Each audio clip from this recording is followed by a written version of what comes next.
Alright, so we are going to get our journey started.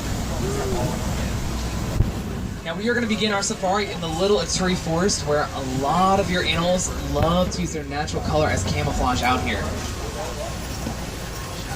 So it's like one giant game of hide and go seek, and we are the seekers. So if you look on your far right, you're going to see an okapi all the way over there with that brown coat and zebra striped legs. However, do not let those zebra striped legs fool you. Your okapi is actually the living relative of the giraffe. That's because it has a long, prehensile tongue just like the giraffe does. About 16 inches long, that tongue. So long that sometimes it can lick its own eyeball. On your right and left-hand side, you are going to see these bongo, these copper-colored animals. Also known as the ghosts of the forest they are. You'll notice that their horns slightly lean backwards a little bit, so they can easily run through bushes or shrubs without getting tangled up within them. A closer view of some bongo on our right-hand side coming up behind this bush.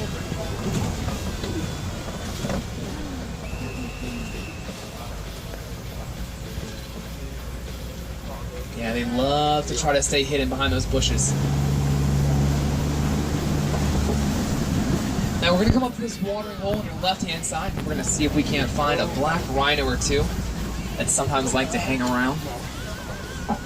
Yeah, sure enough, coming down that hill on your left-hand side, you are going to see your black rhino.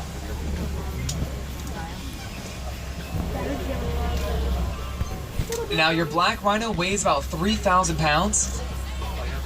They have pretty terrible eyesight, but they have some fantastic hearing.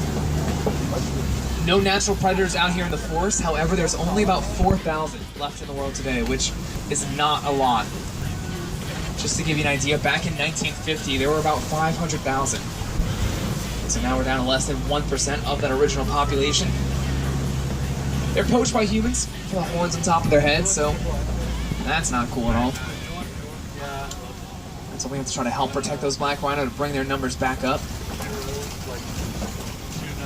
So we are going to go ahead and just leave the forest.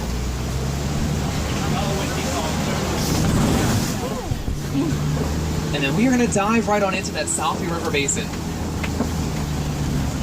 So your Salfi River is a different kind of ecosystem out here. So hopefully we'll find some different animals. In fact, if we do see the same animals, like a bongo or a black rhino out here in the Salfi River, you should probably tell me, because that's a problem. You're going to see a hippo to your right-hand side underneath the water there. That's how they'll spend most of the days right there. It's underneath that water. They'll scavenge for food mostly on at night. Oh, and then on your left-hand side, you're going to see some more hippos behind that island. Now, a group of hippos is called a bloat, and each hippo can weigh about 5,500 pounds. So they are very heavy. They can eat up to about 100 pounds of food a day. And like I said, they can hold their breath for up to 8 minutes underwater. They may look pretty lazy, but they're actually one of the most dangerous animals down here in Africa. They are very territorial. Now on the island to your left, you're going to see those pink-backed pelicans. Your pink-backed pelicans get that name because their backs will turn pink whenever they are ready to mate with one another. Oh, and it looks like we also found some Nile crocodile on your left-hand side, folks. Oh my God. Your Nile crocodile can get up to about 16 to 20 feet in length. So they are about as long as a giraffe is tall. They don't move around too much. They try to conserve that energy for that next attack, but they have those powerful jaws that are strong enough to crush bone with about a 2,000-pound force. So we are going to get as far away from them as we possibly can. Now, in case you didn't know the difference between a crocodile or an alligator, the difference is relatively simple. The difference between the two is that one is going to see you later, the other one's going to see you after a while. Okay, still a little bit early for some people. No worries. I am going to take you out onto a different ecosystem. So just by show of hands, how many of us have seen The Lion King? Yeah, a great film, a Disney classic right there. if you have seen it, then you are going to be a little bit more familiar with this next ecosystem. In fact, you're probably going to see some familiar animals out here.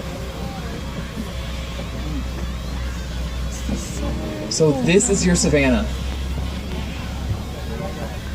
Your savanna is basically just a huge open field where a lot of your animals love to roam around and just interact with each other. It's also where you might find some of those more popular animals like giraffe and lions and zebra. Maybe a few surprises like on your right hand side. You're gonna see your Ankole cattle. Your Ankole cattle's horns can reach about 3 to 4 feet in length each.